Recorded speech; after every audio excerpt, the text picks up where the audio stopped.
po ni Presidente Rodrigo Roa Duterte ang rekomendasyon ng IATF na nakasulat sa Resolution 69-A na naglalagay sa Lanao del Sur at Bacolod City sa ilalim ng Modified Enhanced Community Quarantine or MECQ simula September 8 hanggang September 13 ng taong kasalukuyan.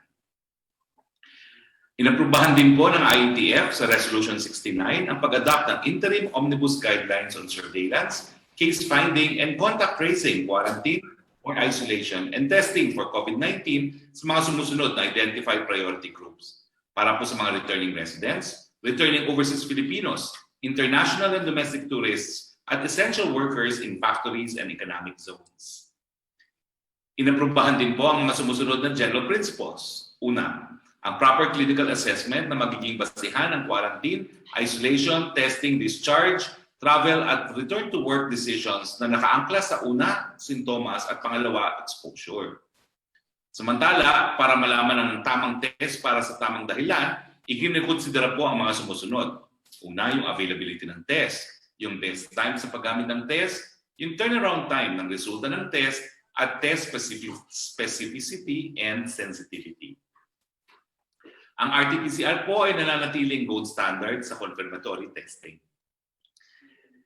Ang paggamit ng antigen test bilang kapalit ng RT-PCR test ay pinapayagan sa kondisyon na ito ay una, pre-boarding requirement ng domestic tourists na asymptomatic bago umalis at magtungo sa kanilang travel destinations. Pangalawa, isang requirement bago makapasok sa place of destination kung sang-ayon sa protocols ng lokal na pamahalaan. Provided na magsasagawa ng confirmatory antigen test 3 hanggang 5 araw pagkatapos. Provided further na antigen testing ay magagamit sa testing ng domestic tourists na naging symptomatic sa place of destination kung wala pong RT-PCR capacity.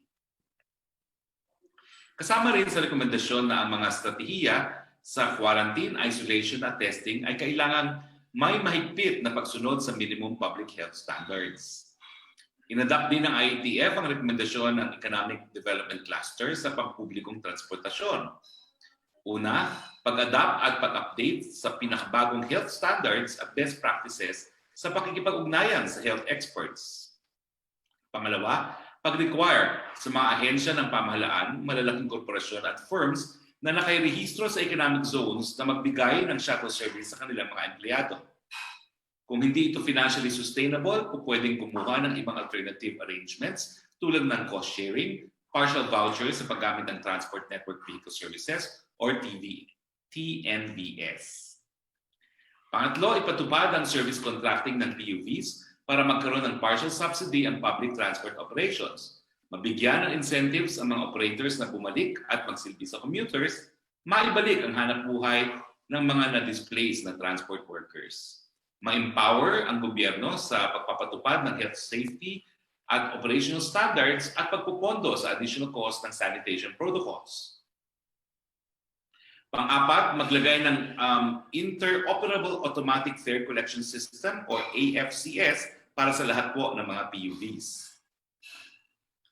Pang-lima, pag-set up at pagpapatupad ng dedicated lanes sa PUVs sa major routes at paglalagay ng mas maraming PUV stops at stations.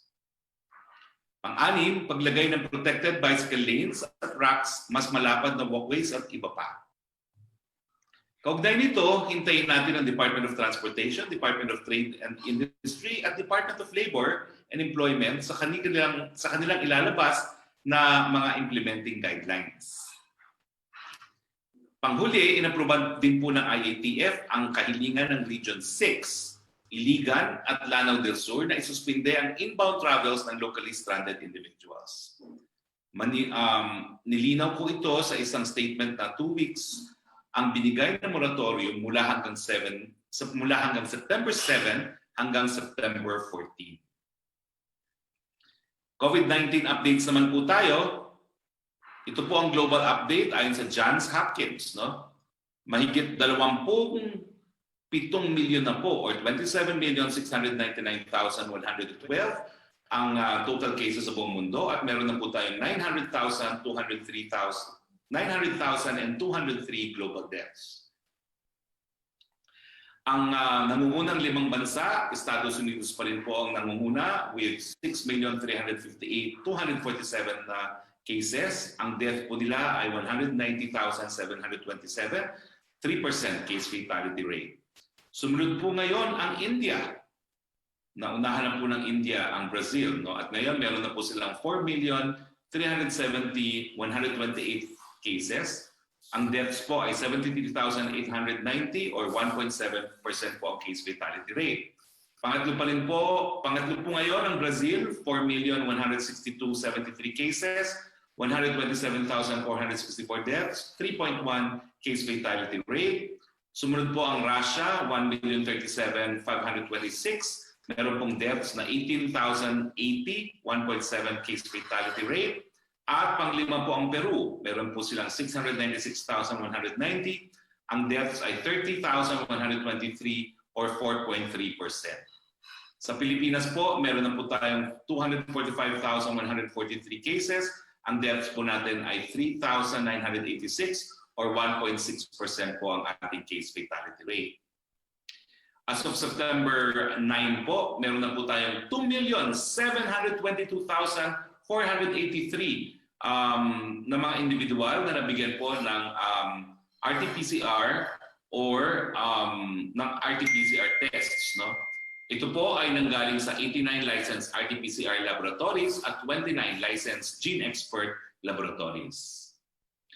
Meron po tayo ngayong 55,614 na total active cases at sa mga active cases po, 8.6% ang asymptomatic, 88.3 po ang mild, ang severe po ay 1.3% at ang critical ay 1.8%.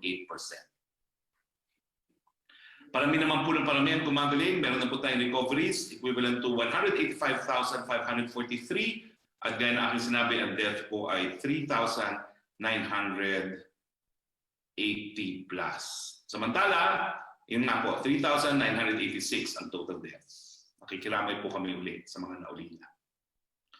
On other matters po, inaprubahan po ng Land Transportation Franchising and Regulatory Board, LTFRB, ang pagbubukas ng 10 karagdagang ruta na may kabuong bilang na 1,006 authorized jeepney units sa Metro Manila simula kahapon, ika-9 ng Setyembre.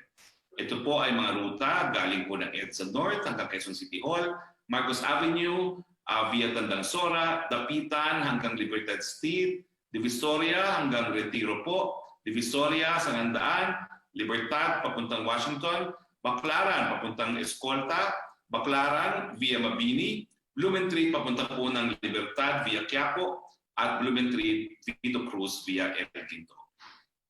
Meron na pong kabuuang 16,203 roadworthy traditional public utility jeepneys na pinayagang mag-operate ng LTFRB sa Metro Manila simula noong ika-1 ng Hunyo 2020, so 178 na mga rutas.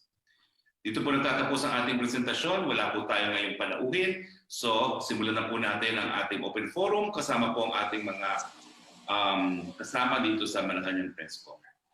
So, hindi ko po alam kung sino yung unang magtatanong, pero I suppose it's Joyce. Joyce? Yes po, Secretary. Yes. Tama po. Ako po mauna. Yes, good afternoon, Secretary. It's nice to be back po sa ating presidential briefing. Sir, sabi po ng Department of Budget and Management, sa 2021 proposed national budget, wala na pong inilaan doon for social amelioration program or SAP distribution. Why, sir? And with SAP gone, what is the government's plan for poor Filipinos, especially they're still expecting to feel the effects of the pandemic until next year? Well, nakasaad po dun sa Bayanihan 2 na karamihan po ng tulong na ibibigay natin ay para po makapaghanap buhay na yung ating mga kababayan. Magpapautang po tayo, ito po ay galing sa DTI, galing sa DOLE, galing sa DA, at magbibigay po tayo ng mga loan guarantees. In other words, tapos na po yung pagbibigay lamang ng ayuda dahil hindi na po natin plano na magkaroon ng malawakang lockdowns. No? Mula nitong araw na ito, ilulunsad po natin yung bago nating kampanya na pinangalanang Ingat Buhay para sa Hanap Buhay. So dahil nga po sa matinding epekto ng lockdown, kinakailangan po natin ngayon inganyahin ng lahat na pag-ingatan ang ating mga buhay para po tayo makapaghanap buhay. So ganyan po yung thrust ng Bayanihan 2 at ganyan din po yung thrust ng ating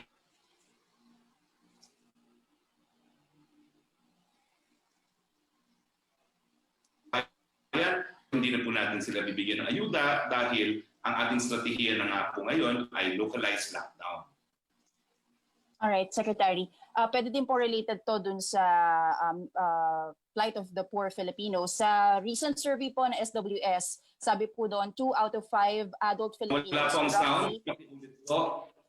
Secretary, rinig niyo po ako. Oh, nawawala pong sound. Go ahead. Yes po. Sa most recent SWS survey po, Secretary, it appears that 2 out of 5 adult Filipinos, or roughly 40%, are saying that they expect the economy to worsen in the next 12 months.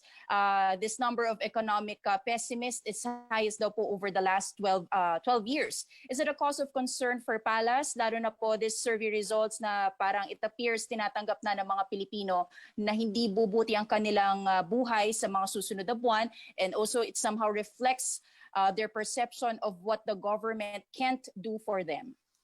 Kaya nga po, maglulunsad po tayo ng bagong communication plan nga, no? Gaya na aking nasabi, yung ingat buhay para sa hanap buhay. Dahil ang tanging pamamaraan lang po para tayo po ay makabangon muli ay sa paghahanap buhay at pagbubukas ng ekonomiya. No? So, naintindihan po natin kung bakit pessimistic ang ating mga kababayan, pero ang sinasabi naman po ng mga economic managers, we have hit rock bottom. And the only way to go is up. So kapit-bisig po tayo, hanap buhay po tayo lahat, bubuksan po natin ang ekonomiya, nandiyan pa rin po si COVID, pero kaya po natin pag-ingatan ang ating mga sarili at sama-sama po tayong babangon muli. Sir, in other words, you're saying na you don't agree with their perception na our lives will worsen in the next 12 months. Sa tingin ko po, the worst has hit us already. At the worst, of course, was when we had ECQ, na sinarado natin ang ekonomiya. Ngayon, nagbubukas na po tayo ng ekonomiya at naghahanda po tayo para kung saan po pwedeng magkasakit. Dahil nga po nagtatrabaho na tayo, tingin ko po, babangon naman po tayo. It will not be as bad. It can only be better. Last na lang po for me, Secretary, as the former legal counsel of the Laude family, what is your personal take on the President's decision to award, absolute pardon to U.S. Marine Joseph Scott Pemberton? Justice Secretary Menardo Guevara himself admitted that he was surprised with the President's decision. Were you consulted by the President when he was thinking about this, knowing that you were a former legal counsel of the Laude family? And dagdag ko na rin po, some are noticing the differences in your statements and the President's sentiments on the issue. Wala pong pagkakaiba. Tingin ko po, nagkakaisa pa rin kami ng Presidente sa pagtataguyod ng independenteng foreign policy. Ang tingin ko po, consistent pa rin kaming dalawa ni Presidente na kinakailangan kaibigan ng lahat at walang kalaban ng kahit sino man. Hindi na po ako nasurpresa, sa totoo lang po. Bakit po? Kasi alam ko po na merong mas mataas o mas importanteng national interest na kinakailangan pangalagaan ng Presidente. Bagamat parehong-pareho po kami ng paninindigan pagdating doon sa independensa at pagiging malaya ng Pilipinas. Pero sa panahon po ng pandemic, huwag natin kakalimutan, 4 na bansa lang po ang gumagawa ng vaccine. At napapansin naman natin ang Presidente talagang binibigyan ng emphasis na sana magkaroon na nga ng vaccine. At sa tingin ko naman, itong decision niya kay Presidente, ito'y personal na opinion ko dahil tinanong mo ang aking personal na opinion, no? Ang pagbibigay ng pardon kay Pemberton ay kabahagi ng pagnanais ni Presidente na kapag meron ng vaccine na na-develop, kung sa Amerika man, ay makikinabang din ng Pilipinas. So sa akin po, I'm not surprised dahil panahon ng pandemic at alam ko po ang emphasis ng ating Presidente ay makakuha ng vaccine para sa mga Pilipino. At sa akin po, bagamat tayo po ang tumayong abogado ng pamilyang Laude, kung ang ibig sabihin naman yan, lahat ng Pilipino ay magkakaroon ng vaccine, kung mga Amerikano makadevelop, wala po akong problema dyan. Thank you, Secretary Roque. Yes, ang susunod ay si Yusek Roque. Yusek Roque, please. Yes, good morning, Secretary Roque. Secretary Roque, yung una pong tanong ni Arian Meres na tanong na po ni Joyce Balancio. Ang second tanong naman po niya, you have said that the death of Jennifer Laude is like the symbolic death of Philippine sovereignty. What about the pardon of Pemberton? Where would you liken the decision of the President?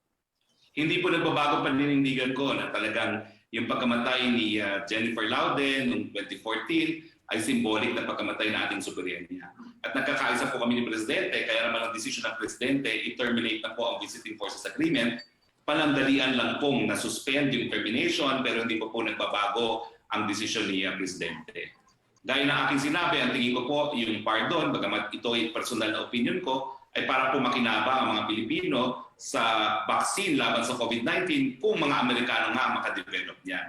So sa akin po, tinatanggap ko po yan bilang realidad na mayroong mga mas importanteng mga interes na tinataguyod ang ating Presidente. And moreover, no, alam niyo yung pardon talaga at saka parole, bilang isang naging profesor ng batas sa UP College of Law ng 15 taon, yan po ang pinaka-presidential of all presidential functions. So wala pong kahit sinong po pwedeng mag-question yan dahil nung tinalaga po natin at hinalal natin ang Pangulong Duterte bilang presidente, binigyan po natin siya ng kapangyarihan na mag-pardon at parole at yan po ay without subject to any reservations. Nasa sa kanya lang po. Opo. Ang sunod yung tanong, has the IATF discussed or decided on appeals on the deployment ban of nurses and other health workers abroad? Okay, napag-usapan po yan kasi merong proposal na i-allow, ito po yung proposal lamang, no? I-allow yung mga nurses na naayos ng papel as of August 28. Pero kinakailangan po na pong konsultahin ng Presidente kasi yung decision po na mag-impose muna ng moratorium ay decision po ng Presidente at ayaw naman namin pangunahan po ang ating Presidente. Thank you, Secretary. Wait, oo. Well, okay. Ito naman po yung deployment ban. Pero ulitin ko po, yung moratorium sa LSIs doon sa Region 6, Lanao del Sur, yan po ay from September 7 to September 14, kung hindi po ako naging malinaw kanina. Tapos, okay. Thank you po. Yun lang yung ating clarification na. Kay Trish Tarada na, Secretary. Hi, Trish. Hi, good afternoon, Secretary. Sir, follow-up lang po ulit doon sa Pemberton issue. I think you answered already my question. Kung sa tingin nyo nga po ba nakaangkla ito on a bigger reason, on a bigger or a better reason kung ba't po nangyari ito, no? Pero sir, a lot of people also noticed and they're questioning yung timing ng decision ng Pangulo. Some are wondering if there's a link between the announcement of pardon and the conferment of the order of Sikatuna to former U.S. Ambassador Song Kim. Because I understand, sir, bago po na i-anunsyo itong pardon kay Pemberton, nagkaroon po ng meeting si former U.S. Ambassador at ang Pangulo. Sir, can you tell us more about this for once and for all? May napag-usapan po kaya na posibleng hindi natin lang alam na nagkaroon ng ganitong desisyon po? Posible po. At ang tingin ko, hindi lang sa pagpupulong yan ni Presidente sa dating ambahador ng Amerika, kung hindi yung kanyang telephone conversation with President Trump, pero hindi po wala pong kahit sinong private sa telephone conversation na yan. So let us trust the wisdom of the President. Teka lang po, uulitin ko po, ililinawin ko lang, Trish, sandali.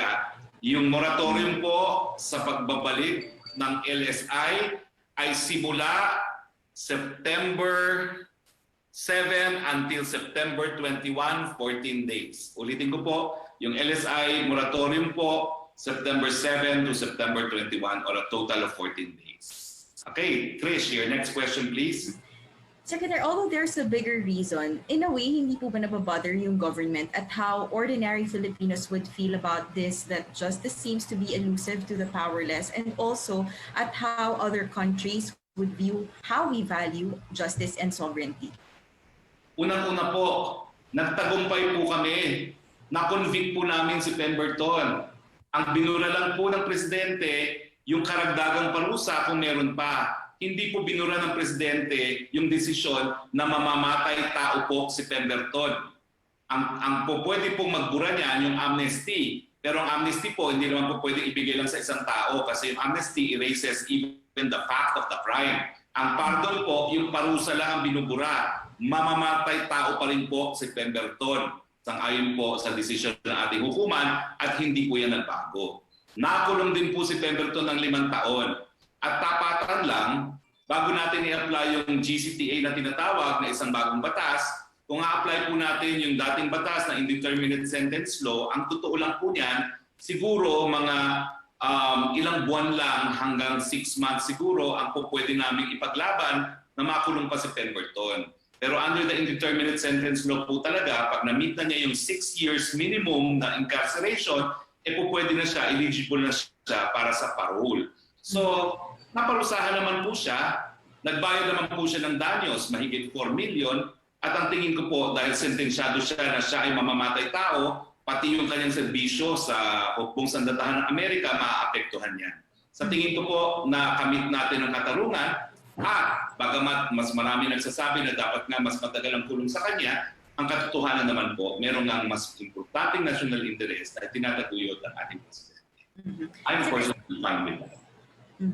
Opo. Secretary, doon naman po sa recent study or survey na nilabas po nitong Human Rights Watch group, sabi po nila more people were killed in anti-drugs operation nationwide in 4 months of the COVID-19 pandemic than in a similar period prior to this. Kumbaga, it's 50% higher daw po compared to the previous 4-month period. Your reaction to this, Secretary? Wala pong reaction dyan dahil hindi ako sigurado kung anong methodology yung ginawa nila.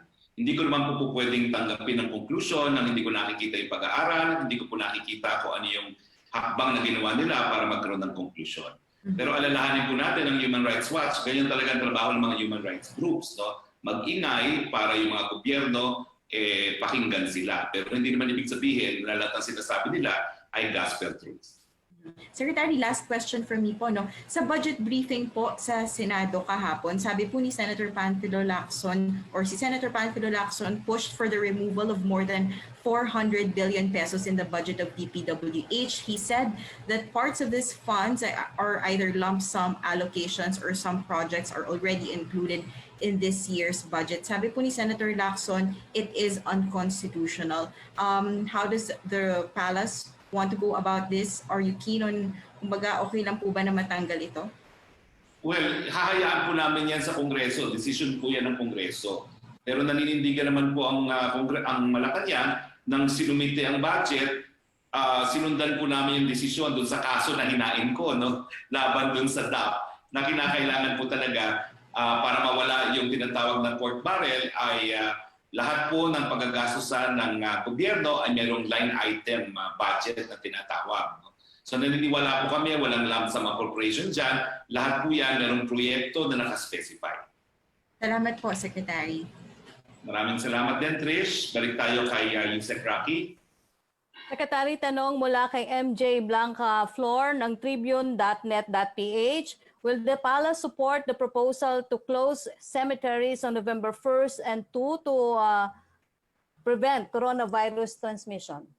Hindi ko pa po alam dahil ako po yung magbubukas ng usapin tungkol dito sa UNDAS, sa IATF. No? Plano ko po talagang simulan na yung proseso ng pag-uusap dyan. No?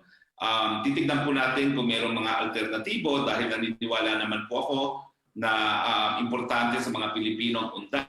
Tayo lang po bigyan sa buong daigdig at ito naman po yung tanging araw na isinantabi natin para alalahanin yung mga mahal natin sa ating buhay. So titignan po natin kung ano maging aksyon ng IATF at ako mismo po ang aking rekomendasyon, gawin na lang natin na hindi All Saints Day kundi mag-ala tayo siguro ng 4 hanggang 5 araw depending sa family name ng namatay kung sinong pwedeng pumunta sa mga sementeryo na hindi po lahat magdagsaan sa isang araw lamang. Pero titignan po natin kung ano maging desisyon ng IATF. Yun lang po ang aking mumungkahi.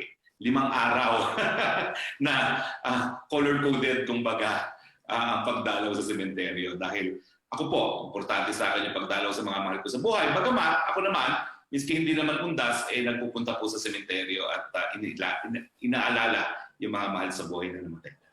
Opo. Second question po niya, may we ask daw po for Malacanang's response on the report made by Human Rights Watch that EJ case allegedly linked to the anti-drug campaign increased despite the ongoing lockdowns. The group said police officers killed 50% more people from April to July than the first 4 months of the year. Yusek, nasagot ko na po yan. Tanong na po yan, Trish.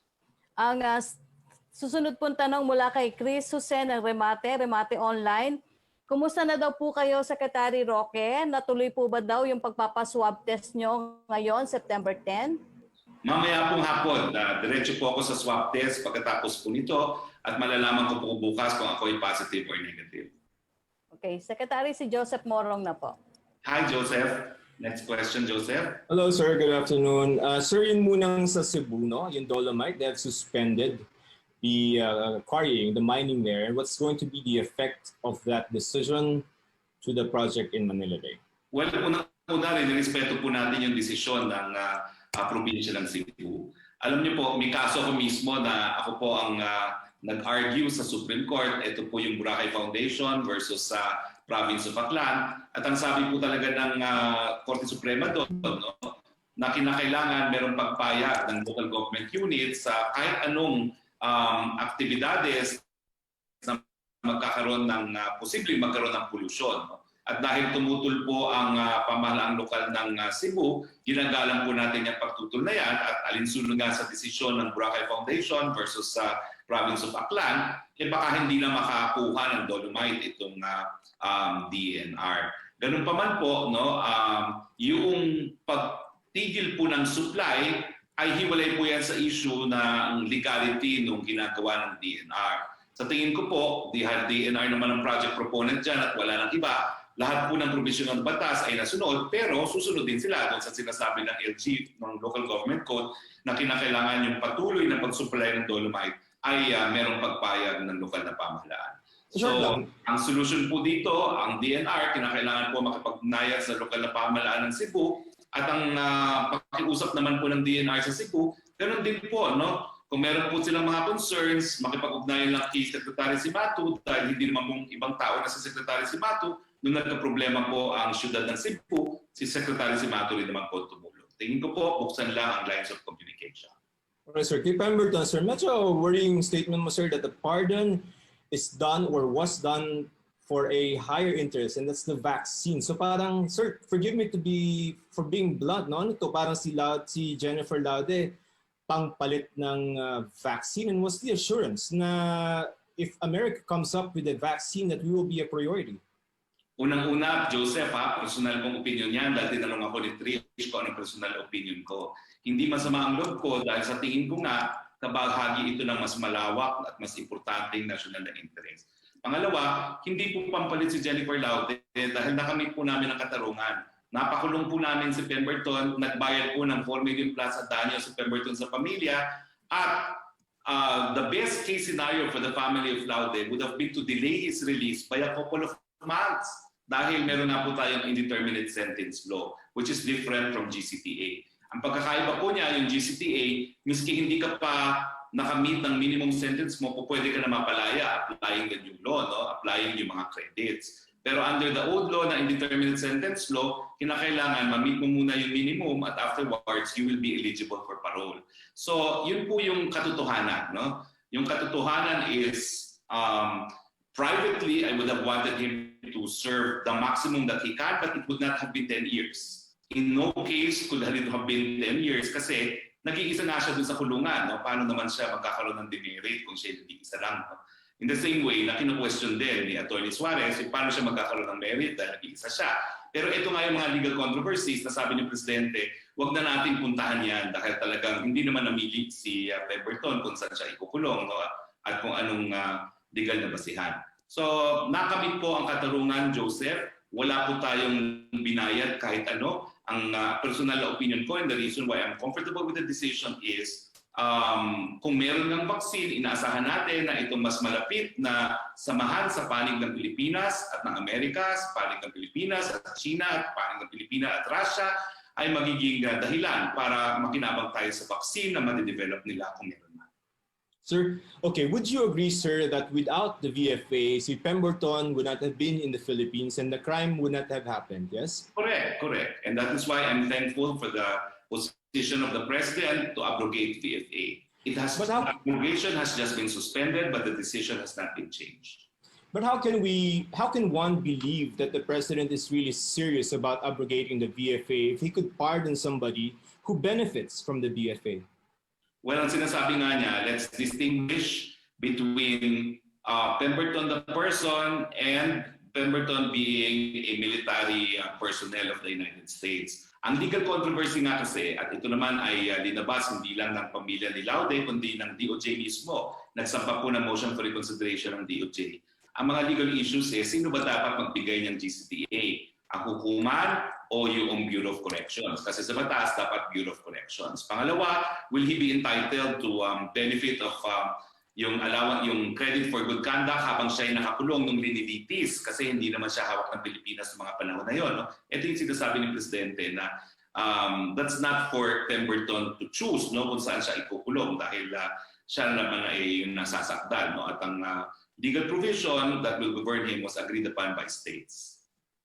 Sir, sa vaccine na lang, how much are we setting aside to to procure the vaccine? And pag po ba nakakuha tayo kung anumang bansa yan, ay ito po ba ipamamahagi na libreng bakuna para sa mga Pilipino?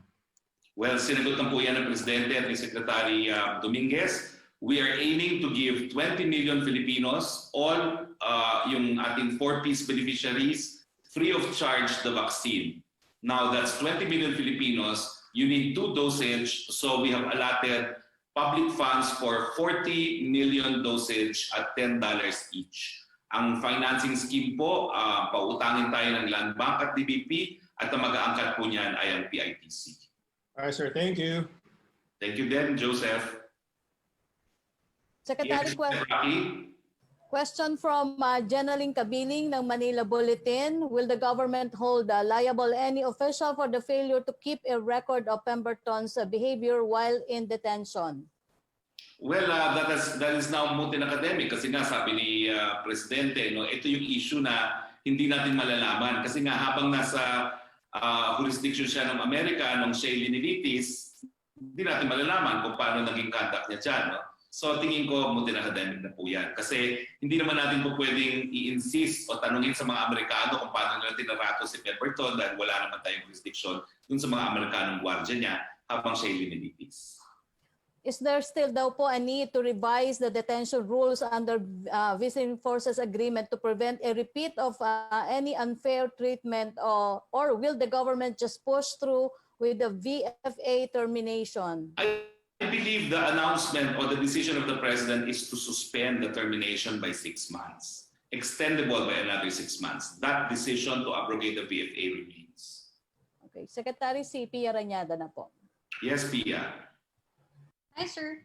Just pushing forward on the issue of Pemberton, sir, can you categorically confirm that the President did this, gave the pardon in order for us to get priority in the vaccine? Did you actually hear him say this was? No, but I was asked about my personal opinion, and that is my personal opinion. I can categorically confirm that is my personal opinion.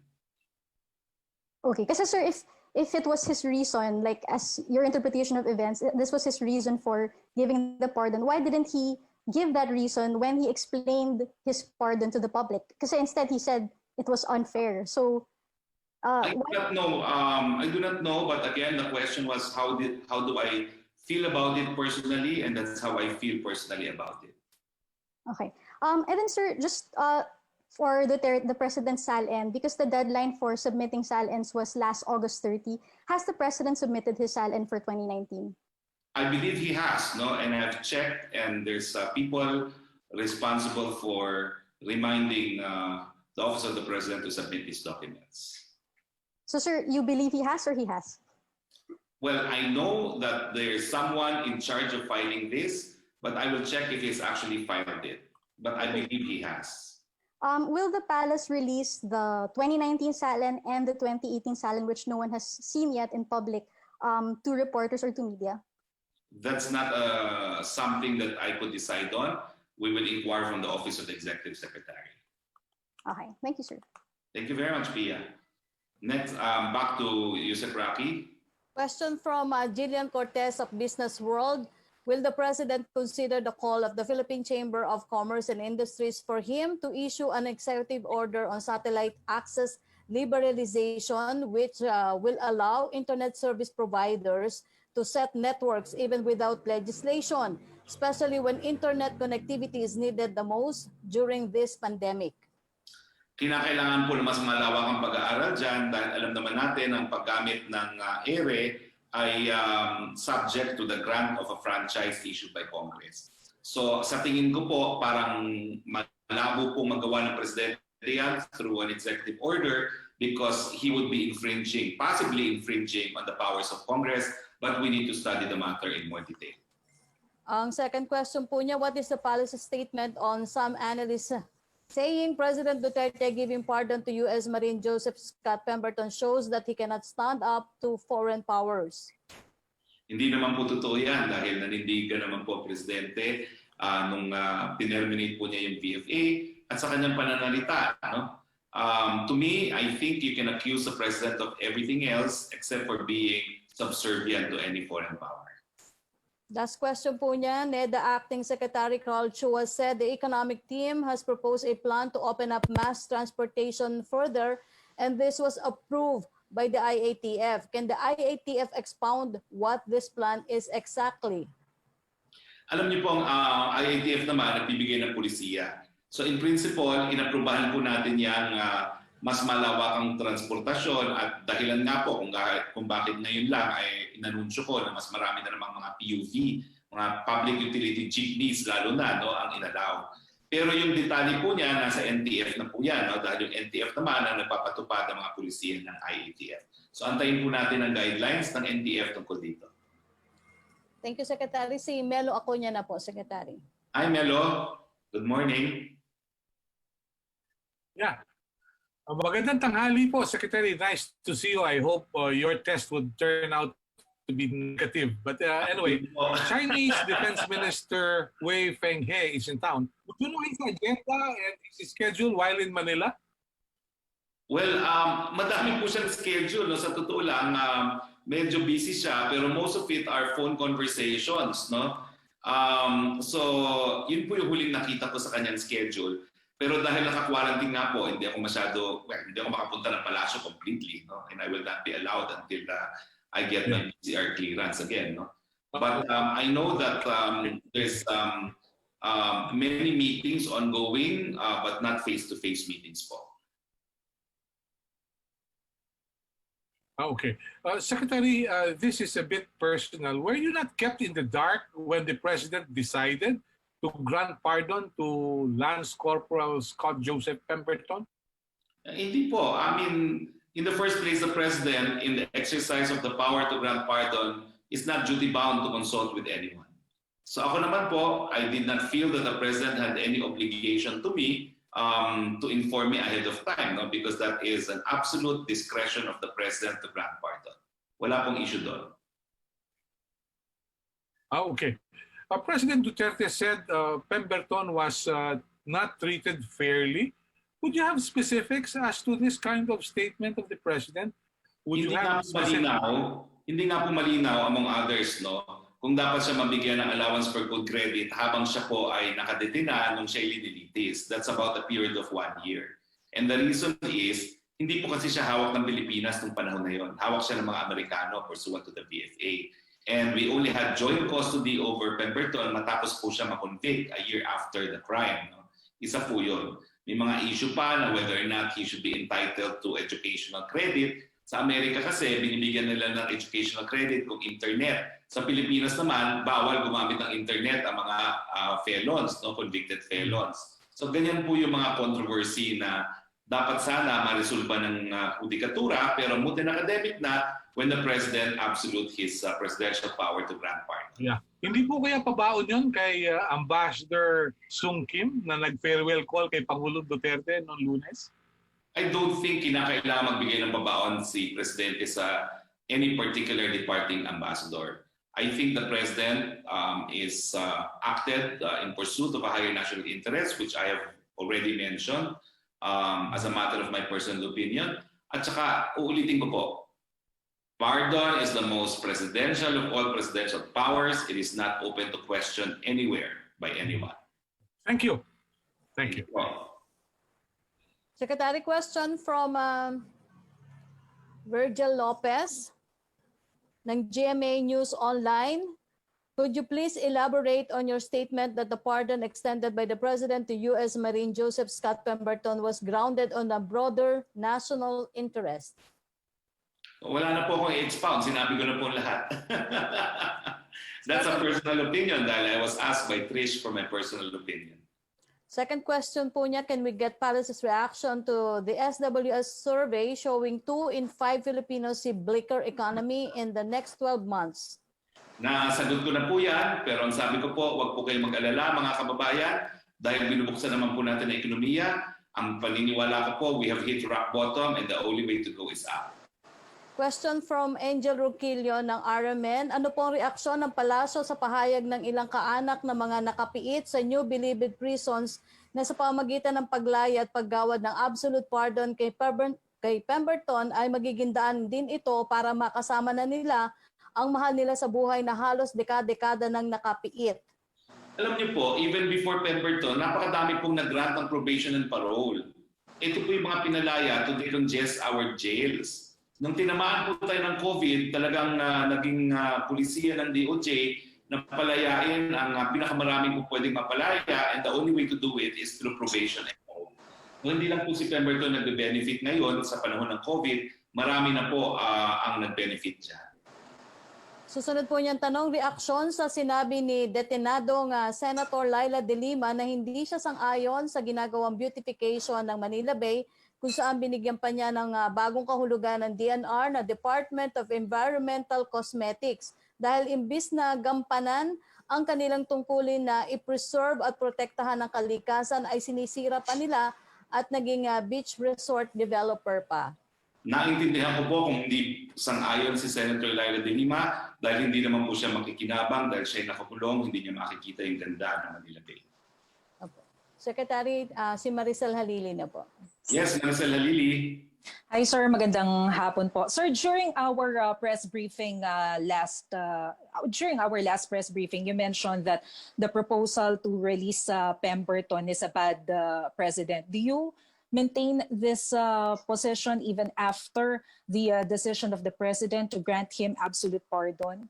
I still maintain that it was judicial overreach kasi the power to grant GCPA is a power not vested in the courts. It's a power vested in the executive. The entire concept of probation and parole is an executive function. It's not a judicial function. So I maintain my position as far as that's concerned.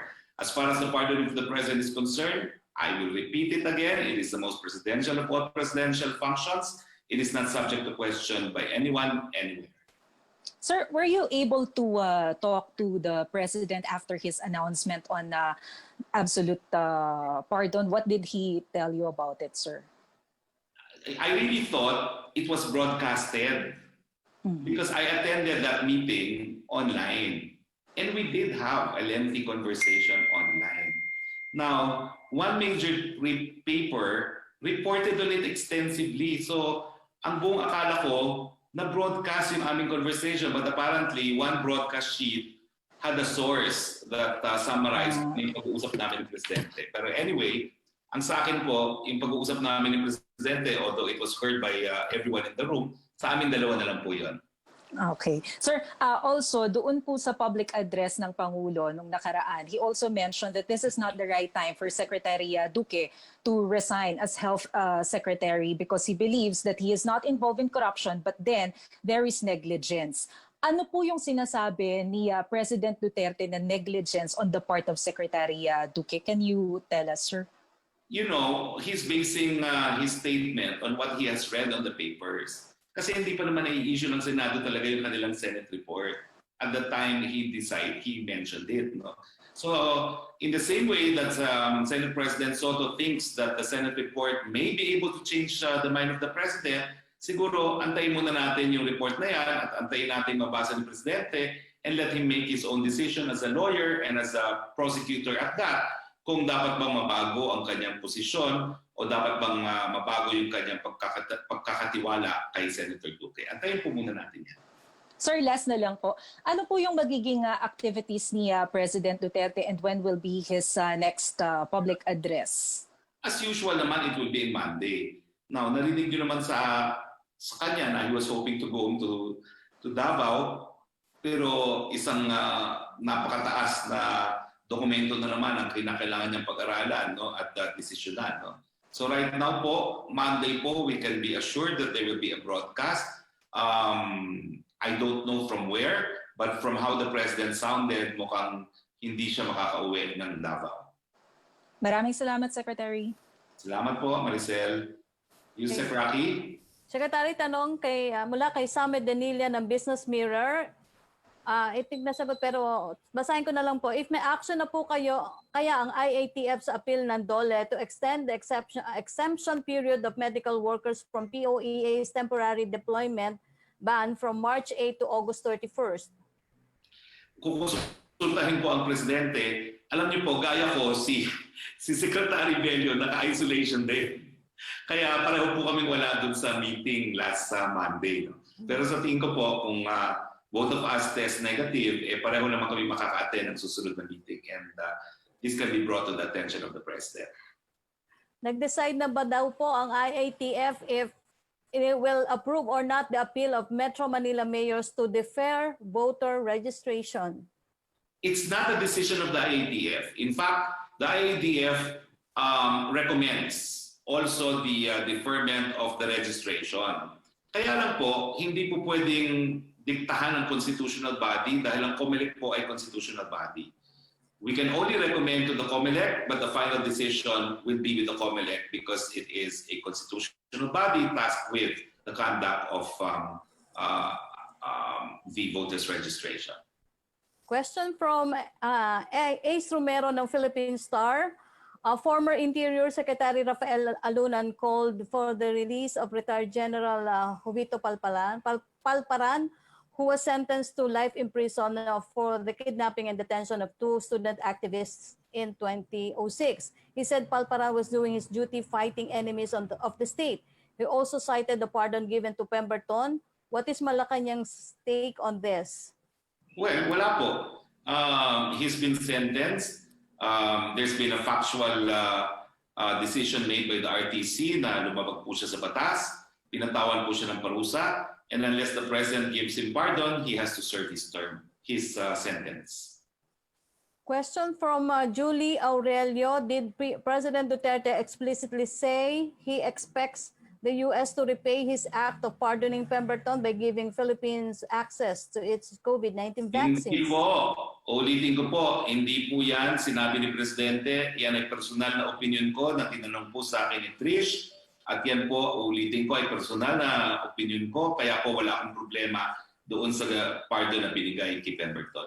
Kung po ako po ay nagkamali, so be it. But ang aking assessment naman po is based on the many pronouncements of the President that I have seen for myself. Inaalagaan po niya na mabuti ang relasyon sa China, sa Russia, and sa Amerika dahil lang talagang palaging iniisip ni Presidente, kinakailangan magkaroon ng vaccine at kinakailangan magkaroon po ng access sa mga Pilipino sa vaccine. Personal ko pong opinion niya.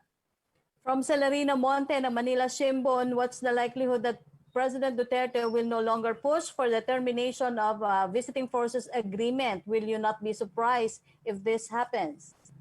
Well, tignan po natin kasi nasa first 6 months lang naman po tayo ngayon ng extension of the abrogation. And the President said that it is renewable for another 6 months. So there is 1 year deferment of the abrogation. No? So tignan po natin kung ano magiging decision after this 1 year period. May follow-up din po ulit si Julie Aurelio. PRD consulted you on pardoning Pemberton. What was your advice to him? Did he take into consideration your personal sentiment as lawyer for the Laude family? He did not po, and he's not duty-bound to confer with me, but we talked about it after he granted pardon. Question from Alvin Baltasar o PBS Radio Pilipinas. Any official statement on the transmission ng release order ni Pemberton signed by the President? Bantag earlier confirmed na nasa kanila na yung release order. Kailan po pinirmahan ng Pangulo? Kahapon lang po yan na-release. A certified true copy was given to the Bureau of Correction because the original copy was given to Pemberton. Ang procedure po is, since there is an ongoing deportation proceedings that Pemberton did not object to, kinakailangan po magtuloy yung deportation proceedings. Pero as to when it will be concluded, it can be 1 day, it can be 1 week, it can be 1 month. Hindi po natin alam yan, but I expect it will be as soon as possible. Tanong din po ni Ace Romero, follow-up daw po, since you claimed that the death of Jennifer Laude is symbolic of the death of Philippine sovereignty, what can be a higher interest daw than national sovereignty? Higher interest is saving lives by having the vaccine to fight this pandemic. Question po from Jinky Badicados. Ano daw po ang take ng Palace on pre-registration of national ID on October? Well, talagang mandato po ng Presidente, pabilisin niyang national ID na yan dahil nakita natin na yung pagdidistribute ng ayuda hindi sana delay kung meron na tayong national ID system. In the same way, magagamit din po yung national ID system para maiwasan yung fraud dyan sa PhilHealth. No? Kasi at least malalaman natin kung buhay o patay yung isang nag-claim ng benefit. Opo, question, Secretary, I think ito na po yung last question. From Vance Fernandez, after Pemberton was given absolute pardon by the President, why was GCTA suspended? Well, talaga naman po maraming question dyan. Dahil ang unang question naman po dyan kay Mayor Sanchez. Di ba po, no? Si Mayor Sanchez po ang naging unang dahilan kung bakit nagkaroon ng kontrobersiya yung GCTA na yan. Pangalawa lang po si Pemberton. Okay, Secretary, salamat po. Well, since wala na pong question, maraming salamat sa ating mga kasama sa Malacanang Press Corps at maraming salamat sa inyong panunood. Sa ngalan po ng ating Presidente Rodrigo Roa Duterte, ito po inyong spokes Harry Roque nagsasabing magtiwala po tayo sa wisdom ng ating Presidente sa kanyang mga desisyon sa mga bagay-bagay na tanging Presidente lang ang po pwedeng magdesisyon. Maraming salamat po, magandang hapon po, and please keep safe. Matinding kalaban ng COVID. Ayokong makahawa. At mahawa. Pero kailangan ko na magtrabaho. Kaya di ako magiging pabaya. Di matigas ang aking ulo. Iingatan ko ang aking sarili. Para maingatan ang pamilya ko. Ito ang ambag ko. Ako. Ikaw. Lahat tayo. Sama-sama nating Mayaangat ang bayan. Basta't sama-sama tayo. sa pag-ingat buhay. Para sa ating hanap buhay. Mas hugas iwas.